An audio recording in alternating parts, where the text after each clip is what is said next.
이번 한 주간도 말씀을 누리시고 말씀으로 서로를 세워가는 모든 성경의 사람 목고지 장분들, 목고지 원분들 모두 사랑하고 축복합니다. 이번 주에 열왕기상을 살펴보시게 될 텐데요. 저와 함께 이 시간 열왕기상을 개론적으로 한번 살펴보도록 하겠습니다. 먼저 열왕기상의 저자는 전통적으로 예레미야로 여겨집니다. 그 이유는 먼저 유대인의 전승인 탈무드에 열왕기상의 저자를 예레미야로 기록하고 있기 때문입니다. 또한 우리가 문서학적으로 보았을 때 열왕기상의 용어들과 예레미야서의 용어들이 비슷합니다. 그리고 마지막 장들의 형식이 유사합니다. 그래서 우리가 둘의 저자가 같은 것으로 미루어 짐작해 볼 수 있습니다. 하지만 예레미야서가 본래 기록했던 내용들을 후대 역사가들의 편집을 거쳐서 완성된 것으로 보시면 되겠습니다. 저작 연대 역시 우리가 562년에서 536년경으로 추정하고 있는데 확실하게 정확한 연대를 알기는 어렵습니다. 고대의 연대이기 때문에 역사가들도 역시 마찬가지로 정확한 연대는 알기는 어렵습니다. 다음으로 열왕기상의 주요 내용을 한번 살펴보시면 열왕기상은 크게 두 부분으로 나누어지는 것으로 볼 수 있습니다. 앞에 1장부터 11장까지의 내용은 솔로몬의 40년 통치 기간을 기록하고 있습니다. 이 당시만 해도 이스라엘 왕국이 통일 왕국이었죠. 그 이후 12장부터 22장까지는 분열 왕국의 첫 80년을 기록하고 있습니다. 다양한 왕들과 다양한 사건들이 나오지요. 이스라엘 왕국을 전체적으로 한번 살펴보시면요. 먼저 이스라엘의 초대 왕이었던 사울부터 다윗과 솔로몬까지는 통일왕국이라고 볼 수 있습니다. 사울과 다윗의 이야기는 사무엘 상하와 역대 상에 기록되어 있고요. 솔로몬의 이야기는 우리가 이번 주에 보실 열왕기상과 역대하 상반부에 기록이 되어 있습니다. 그런데 솔로몬의 아들 르호보암부터 분열왕국 시대가 시작되지요. 북이스라엘과 남유다로 나뉘어집니다. 여기서 열왕기상만 좀 보시면 솔로몬 왕이 죽은 후에 그 아들 르호보암 왕이 유명한 사건이 있죠. 솔로몬 왕이 성전과 왕궁을 짓느라고 백성들을 너무 심하게 노역을 시켰기 때문에 백성들이 저항을 했습니다. 그때에 르호보암 왕이 지혜로운 대신들의 말을 듣지 않고 젊은 자기 친구들의 말을 듣고 실수를 범하게 되지요. 리더의 실수로 인해서 왕국이 분열되게 됩니다. 그래서 남유다가 하나님의 뜻을 품은, 그리고 예루살렘은 품은 왕국이었지만 겨우 2지파밖에 모여있지 못했고요. 오히려 북이스라엘의 10지파가 모이게 되었습니다.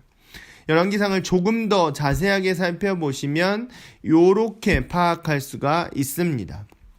아까 말씀드린 대로 솔로몬 왕이 마지막이 좋지 않았지요. 안타까운 일입니다.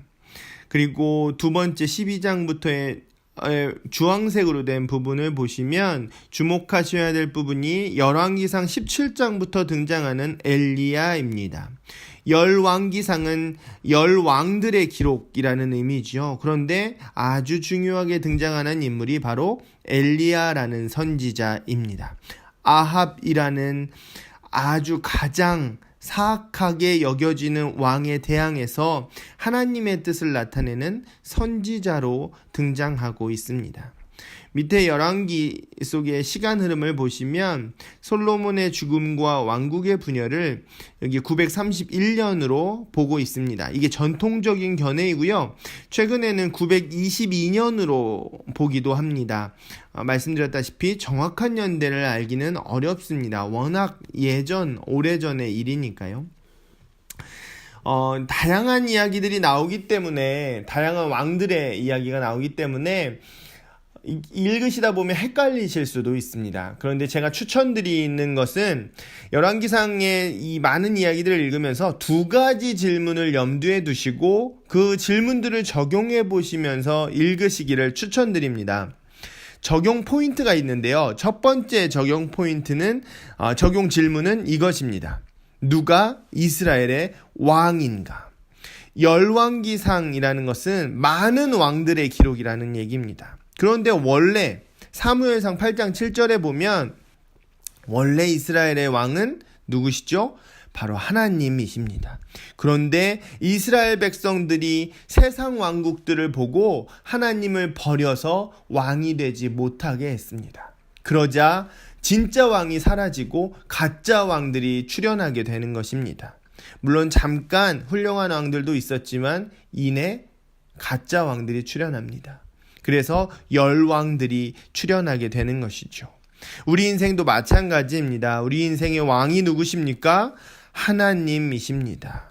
그런데 세상 사람들도 혹은 우리들도 때로는 내가 내 인생의 왕인 것처럼 가짜 왕이 되어서 살아가는 실수를 범하곤 합니다. 그렇게 되면 안 됩니다. 하나님을 내 인생의 왕이 되시게 해야만 합니다. 열왕기상을 통해 알 수 있듯이 그렇게 하나님이 왕 되시게 할 때에는 이스라엘 나라가 형통합니다. 우리의 삶도 마찬가지겠지요. 그런데 왕들이 하나님께서 왕 되시게 하지 않고 내가 왕인 것처럼 다스릴 때는 반드시 실수와 죄를 범하게 되고 하나님께 징벌을 받게 됩니다. 아버지가 자식을 혼내는 것처럼 혼내시는 것이지요. 두 번째 우리가 적용해야 할 포인트는 무엇이 우상인가입니다. 우상은 죄이지요. 이스라엘 역사를 보면 우상이 이상할 정도로 끊어지지 않습니다. 심지어 다윗의 때에도 이 우상이 끊어지지 않거든요. 그것은 우리 인생에서 완전한 거룩, 완전한 성결이란 이루어지지 않음을 우리에게 알려주시는 것입니다. 그렇지만 그렇다고 해서 우리가 마음껏 죄를 범하면서 살 수는 없겠죠. 우리는 끊임없이 우리 가운데 있는, 우리 삶 가운데 있는 우상과 죄를 분별해내야 합니다. 그것들을 드러내고 회개하고 타파하고 정결함을 날마다 입어야만 하는 것입니다. 그런데 열왕기상에 보시면 이 우상들이 단순히 목상들이 아닙니다.